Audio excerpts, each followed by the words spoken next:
매일 커피 즐겨 드시는 분들 잘 오셨습니다. 최근 네덜란드 연구에서요, 우리 부모님들이 매일 습관처럼 먹는 커피가 실제로 건강에 좋은지 안 좋은지 연구를 했다고 해요. 그런데 깜짝 놀랄 만한 결과가 나왔습니다.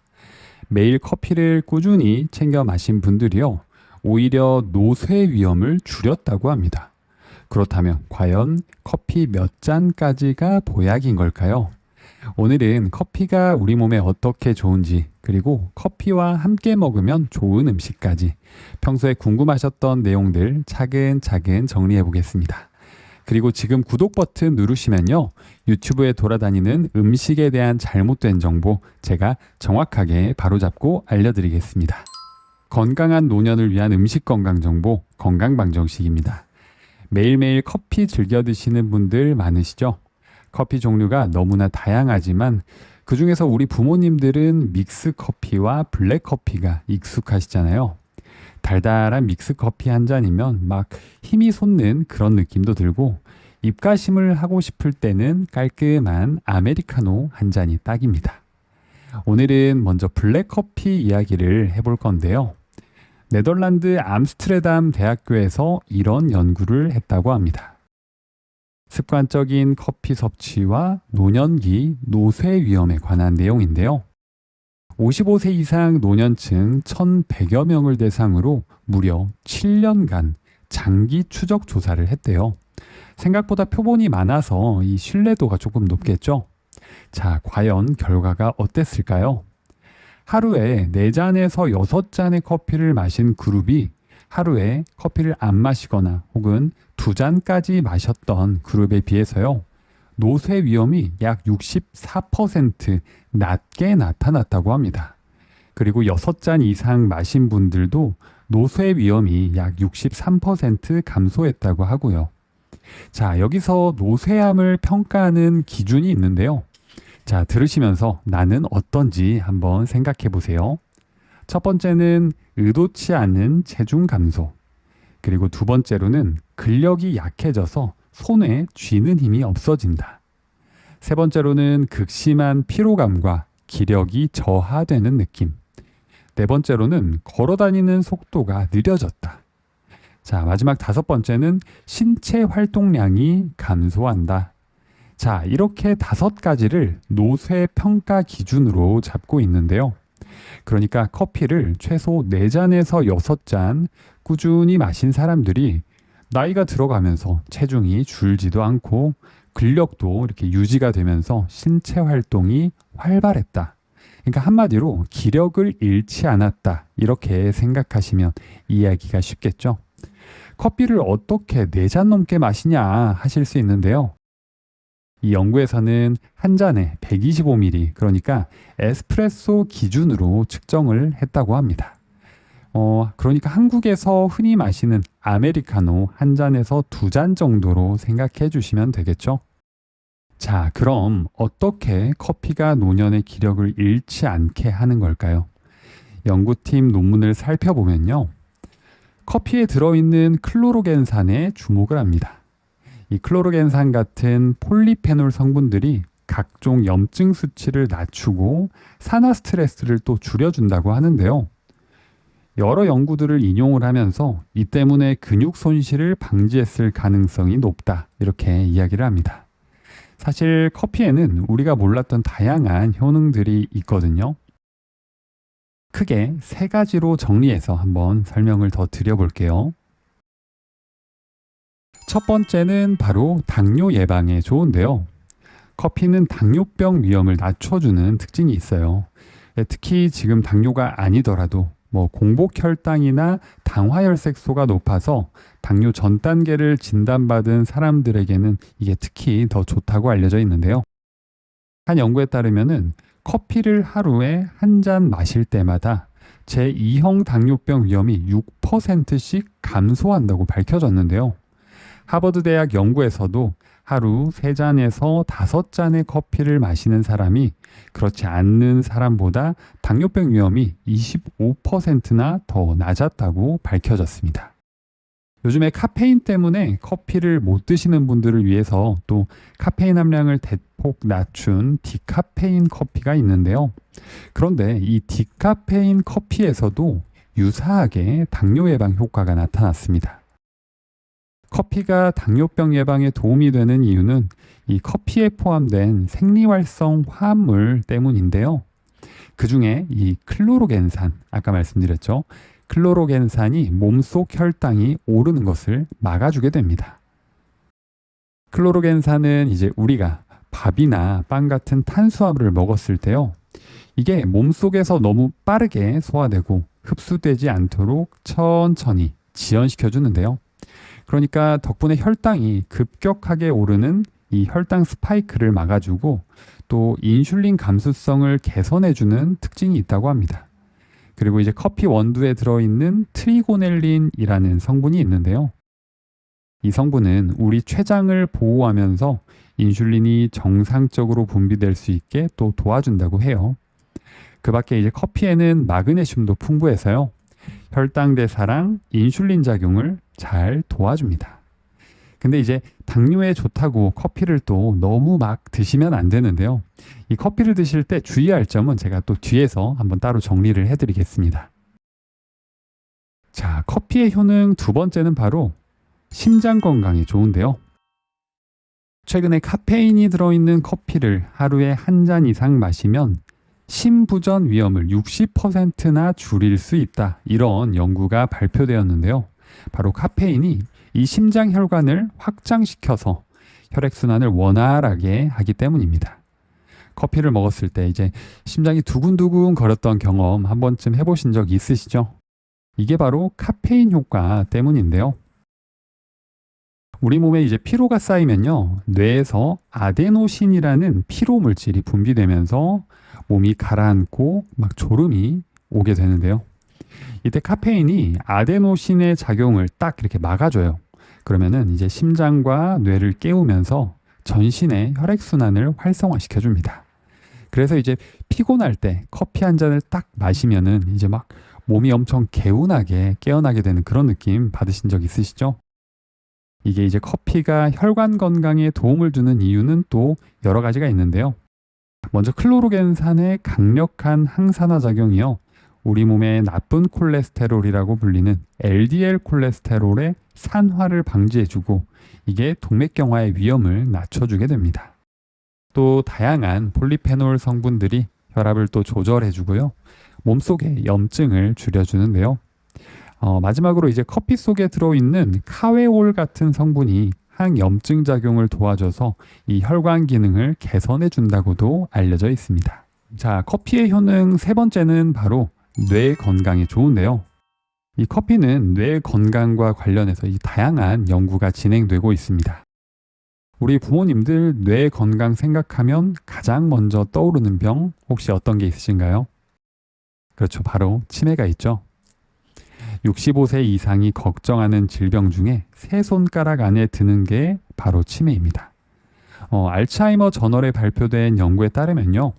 65세 이상의 어르신들 중에서 매일 커피를 한두 잔 마신 사람들이 커피를 거의 마시지 않는 사람보다 이 경도 인지장애 발생이 낮았다고 발표를 했는데요. 이 경도 인지장애는 아직 치매는 아니지만 인지 능력이 조금 떨어진 상태를 말하는데요. 사실 이 커피가 치매 예방에 확실한 효과가 있는지에 대해서는 좀 다양한 연구와 또 찬반 의견이 나뉩니다. 그렇지만 이렇게 발표된 연구들을 봤을 때는 이 커피 한두 잔이 우리 정신을 약간 깨워준다 이렇게 생각할 만도 한데요. 이 밖에도 커피는 파킨슨병 예방에도 좋은 영향을 끼친다는 연구도 있는데요. 파킨슨병은 이제 뇌의 일부분이 퇴행하면서 운동 기능이 떨어지다가 이제 결국에는 몸이 조금 굳어지게 되는 그런 병이라고 합니다. 이 연구에 따르면요. 파킨슨병의 주요 원인인 도파민 신경세포 파괴를 이 카페인이 막아준다고 하는 건데요. 마지막으로 이 커피를 하루 3잔 이하로 마시는 사람은요. 또 뇌졸중 위험이 낮았다는 연구도 발표되었습니다. 이런 결과들을 보면은 사실 가볍게 한 잔, 두 잔 마시는 커피가 사실은 우리 몸속의 혈류 개선도 도와주고 물론 다양한 항산화 효과를 통해서 몸을 건강하게 해주고 있었다. 이렇게 생각하면은 이야기가 좀 쉽겠죠. 자, 언제나 그렇듯 이렇게 좋은 점만 들으면요. 커피를 당장이라도 한 잔 챙겨 드셔야 할 것 같은데, 그런데 이제 커피를 피해야 하시는 분들도 있습니다. 자, 먼저요. 바로 골다공증이 있으신 분들입니다. 나이가 들수록 이 뼈의 밀도가 줄어들기 때문에요. 골다공증과 골절을 조심해야 한다고 합니다. 그런데 이 골다공증이 있으신 분들은요. 커피 섭취에 특히 주의하셔야 하는데요. 골다공증은 칼슘과 비타민 D 그리고 비타민 K의 섭취가 굉장히 중요한데요. 그런데 이 커피 속의 카페인이 이 성분들의 흡수를 방해합니다. 연구에 따르면요, 이 카페인을 섭취한 그룹에서 칼슘 흡수율이 6에서 8% 감소하는 것으로 나타났다고 해요. 이게 단순히 흡수율을 낮추는 것뿐만 아니라요, 신장에서 칼슘 배출을 증가시키기도 합니다. 스웨덴 연구에 따르면요, 커피를 하루 4잔 이상 마시는 여성들이 골밀도가 낮아지고 골절 위험이 무려 20%나 증가했다고 하고요. 대한골대사학회 연구에서는 50대 이상 여성에서 커피 섭취량이 많을수록 골다공증 발생 위험도 증가한다. 이렇게 보고되고 있습니다. 앞서 커피가 효능이 가득하다고 말씀을 드리고 있는데 이 골다공증 이야기를 들으니까 덜컥 또 겁이 나시죠? 식품의약품안전처에 따르면요. 하루에 330mg 이상의 카페인을 섭취하면 골다공증을 유발한다고 합니다. 또 정리하면은 골다공증이 있으신 분들은 되도록 카페인이 포함된 커피를 드시지 않는 게 좋고, 골다공증 위험에 취약한 갱년기 이후의 부모님들께서는요, 하루에 한두 잔 정도까지는 드셔도 좋다. 이렇게 말씀드리고 싶습니다. 정리하면요, 골다공증이 있으신 분들은 되도록 카페인이 포함된 커피를 드시지 않는 게 좋고, 골다공증 위험에 취약한 갱년기 이후의 부모님들께서는요, 하루 2잔 정도까지만 드시는 게 좋습니다. 자, 다음으로요. 혹시 커피가 발암물질이다 이런 이야기 한번 들어보셨나요? 결론부터 말씀드리면은 이건 또 사실이 아닌데요. 커피는 이제 생원두를 볶는 과정이 꼭 필요합니다. 이때 아크릴아마이드라는 물질이 생기는데요. 이 물질은 탄수화물 함량이 높은 음식을 고온으로 가열할 때 이렇게 생기게 되는데요. 따로 제거하는 방법이 없어서 이제 커피를 마시면은 이 발암 물질을 그대로 먹게 된다. 이런 이야기를 합니다. 이게 틀린 말은 아니지만요. 엄밀히 말하면은 크게 걱정하지 않아도 된다. 이렇게 말씀을 드리고 싶은데요. 아크릴아마이드가 암 위험을 높인다는 이야기를 할 때 이제 대표적으로 탄수화물이 많은 감자튀김을 예로 드는데요. 아크릴아마이드가 우리 몸에서 암을 발병할 만큼 이렇게 먹기 위해서는 감자튀김을 매일 75kg을 무려 2년간 먹어야만 건강을 위협할 정도의 양이 된다고 합니다. 그러니까 이게 현실적으로는 불가능한 수준인 거죠. 이제 또 한 연구에서는요. 말기 대장암 환자 1000여 명을 대상으로 하루에 한 잔씩 커피를 마신 사람과 안 마신 사람을 비교해 봤는데요. 커피를 마신 그룹의 생존율이 한 11% 정도 더 높아졌다고도 밝혀졌습니다. 세계보건기구에서도 무려 25년 만에 커피를 발암 가능 물질에서 제외를 시켰다고 해요.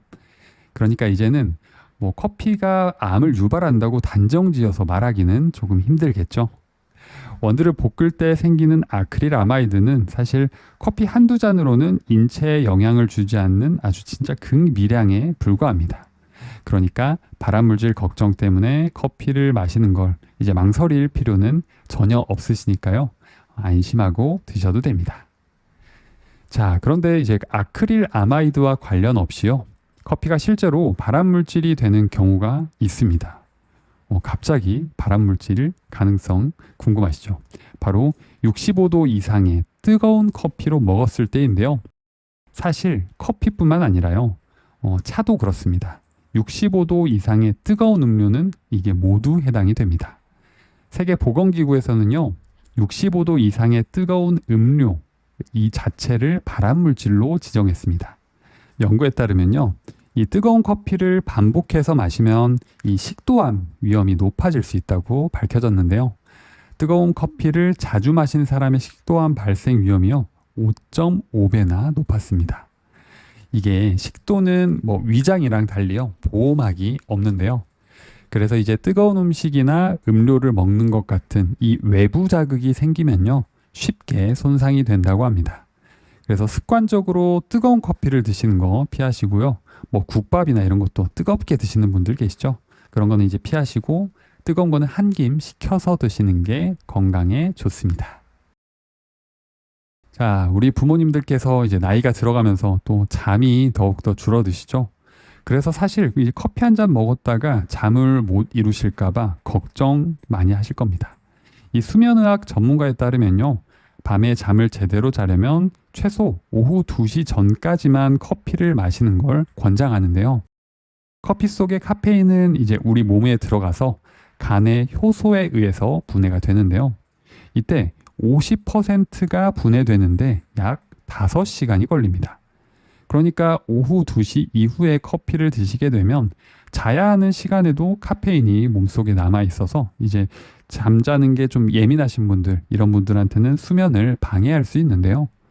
그래서 이제 커피를 드신다 이렇게 하면 되도록 오전 중으로 드시는 게 가장 좋고요. 오후에 드실 때는 카페인 함량이 아주 낮은 디카페인 커피로 드시는 게 수면에 방해되지 않는 좋은 방법일 수가 있습니다. 카페인은 이제 사람마다 민감도가 달라서요. 커피를 많이 먹어도 잠을 잘 자는 사람이 있는 반면에 커피 한 잔에도 잠을 못 이루시는 분들이 있습니다. 저도 커피를 먹어도 잠을 잘 자는 편인데요. 그래서 이제 커피와 상관없이 잠을 잘 자시는 분들은 이런 걱정 없이 자연스럽게 커피를 여러 잔 습관적으로 이렇게 먹게 됩니다. 그런데 이제 너무 과도한 카페인 섭취는 또 주의하셔야 하는데요. 그럼 이제 하루에 카페인 섭취 권장량이 얼마나 될까요? 식품의약품안전처가 정한 1일 카페인 최대 섭취량은요. 성인 400mg 이하, 임산부는 300mg 이하, 청소년은 체중 1kg당 2.5mg 이하입니다. 그러니까 일반적으로 아메리카노 톨 사이즈는요 150mg, 그리고 믹스커피 한 잔에는 81.3mg, 200ml 캔커피에는 118mg이 들어있는데요. 앞서 설명드렸듯이 우리 부모님들이 이 골다공증이 생길 위험이 높은 나이다 보니까요. 우리 부모님들 같은 경우에는 330mg 이하로 섭취해 주시는 게 아무래도 좋겠다 이렇게 말씀드리고 싶습니다. 그러니까 아메리카노나 캔커피 기준으로는 하루에 2잔, 그 다음에 믹스커피는 3잔까지는 드셔도 괜찮습니다. 골고루 섞어서 드시는 경우에는 뭐 아메리카노 한 잔, 믹스커피 한 잔 이 정도 괜찮겠죠? 자, 이제 믹스커피 이야기가 잠깐 나왔습니다. 이제 믹스커피 이야기 한번 해볼 건데요. 흔히 믹스커피가 몸에 안 좋다는 편견을 가지신 분들이 많습니다. 과연 믹스커피는 설탕도 많고 하니까 정말로 우리 몸에 안 좋을까요? 식후에 이제 자연스럽게 다 같이 믹스커피 한 잔씩 하시죠. 달콤한 마무리로 이 포만감까지 안겨주니까 사실 식사하고 한 잔씩 땡기는 게 사실입니다. 이 믹스커피 한 잔에는 설탕이 5에서 6g 정도 들어있거든요. 세계보건기구에서 권고하는 하루 당 적정 섭취량은요 25g인데요. 그래서 커피 한 잔 정도로 설탕을 과다 섭취한다고 이야기하기에는 조금 무리가 있습니다. 그런데 반대로 말하면요, 커피 한 잔은 괜찮지만 믹스커피 2개, 3개를 한 번에 타서 하루에 여러 번 먹는다. 이거는 좀 문제가 되는데요. 또 믹스커피에 함유된 설탕이나 크림은 이 치아에 충치를 유발할 수 있습니다. 그리고 커피 속의 탄닌 성분이요, 치아의 미세한 구멍에 흡수돼서 치아가 노랗게 변색되기도 하는데요. 그래서 이제 커피를 드실 때는 짧은 시간 안에 빨리 드시고요. 물을 함께 드시면서 입안을 헹궈 주시는 습관을 가지시면은 이 치아 건강을 지키는 데 도움이 됩니다. 그리고 이제 믹스 커피 드실 때 주의하실 분들 또 계신데요. 아마 짐작은 하시겠지만 바로 당뇨병이 있으신 분들입니다. 이 당뇨가 있으신 분들은 대부분 식단 관리를 조금 철저하게 하실 텐데요. 당뇨가 있다고 믹스 커피를 절대로 먹지 말아야 하는 것은 아닙니다. 이 믹스커피 한 잔은 50칼로리 정도로 이 과일 1교환 단위와 같다고 생각하시면 되는데요. 당뇨병 환자들은 이 교환 단위에 익숙하시죠? 믹스커피 한 잔 정도는 과일 1교환 단위로 대체해서 드실 수 있다. 이렇게 생각하시면 됩니다. 대신에 이제 당이 걱정되시는 분들은 애초에 커피 믹스 설탕을 조금 조절해서 드시면 되는데요. 비당뇨인들처럼 믹스커피를 뭐 하루에 여러 잔 드시는 게 아니라면요. 너무 걱정하지 않으셔도 됩니다. 그리고 당뇨인들은 이제 믹스커피 대신에 시럽을 넣지 않은 블랙커피를 드시면은 인슐린 저항성이 또 개선되고 콜레스테롤 수치도 낮아지니까요. 커피를 드실 수 있는 오히려 좋은 방법이기도 합니다. 자, 이번에는 커피를 건강하게 마시는 두 가지 꿀조합에 대해 알려드릴 건데요. 첫 번째는 바로 계피입니다. 이 계피는 혈관 속에 지방을 빼주고 혈당을 낮춰주는 데 좋다고 알려져 있는데요. 그래서 당뇨병으로 혈당 관리가 필요하신 분들께는 아주 좋은 식재료 중에 하나입니다. 드실 때는 이제 커피 한 잔에 계피가루 반 티스푼을 타서 드시면 되는데요. 이 계피향이 커피와도 되게 잘 어울려서요. 향긋하게 먹기가 좋습니다. 그리고 커피와 계피가루 조합은 꼭 당뇨가 있는 분들만 드시는 게 아니고요. 누구나 드셔도 건강에 도움이 되는 조합입니다. 그리고 이제 종이 필터에 걸은 핸드드립 커피에는요. 이 계피가루를 함께 드시면 효능이 더 좋아지거든요. 왜 그러냐면 커피를 종이 필터로 거르면은 혈중 콜레스테롤을 높일 수 있는 이 커피 속의 지방 성분, 그러니까 카페스톨이 약 95% 이상 걸러집니다. 그러니까 심혈관에도 부담이 좀 덜고요. 커피에 좋은 항산화 성분만 깔끔하게 섭취하실 수 있습니다. 자, 두 번째는 바로 생강가루입니다. 생강은 이제 한의학에서 위장을 따숩게 하고 위장 운동을 활발하게 해서 이 소화를 돕는다고 알려져 있는데요. 그래서 평상시에 소화가 잘 안 되시는 분들께서는요. 커피에 생강가루나 생강청 한 스푼을 넣어서 따뜻하게 마시면 좋습니다. 단순히 소화를 위해서 먹기보다는요. 이 조합으로 드시면 생강의 산뜻한 향과 커피가 잘 어우러져서요. 이 맛도 더 좋아지니까 한번 꼭 추천드립니다. 자, 오늘 내용 좋으셨다면요. 구독과 좋아요 꼭 눌러주시고 주변 소중한 분들께 공유 부탁드립니다. 그리고 지금 건강방정식에서 구독자 이벤트를 하고 있습니다. 곧 화면에 영상을 누르실 수 있거든요. 아니면은 뭐 댓글 보시면 영상 링크가 있을 거예요. 이거 누르셔서 들어가신 후에 영상 끝까지 보시고 응원 댓글 하나만 남겨주시면요. 5분을 뽑아서 선물을 드리고 있습니다. 꼭 참여해서 혜택 받아가세요.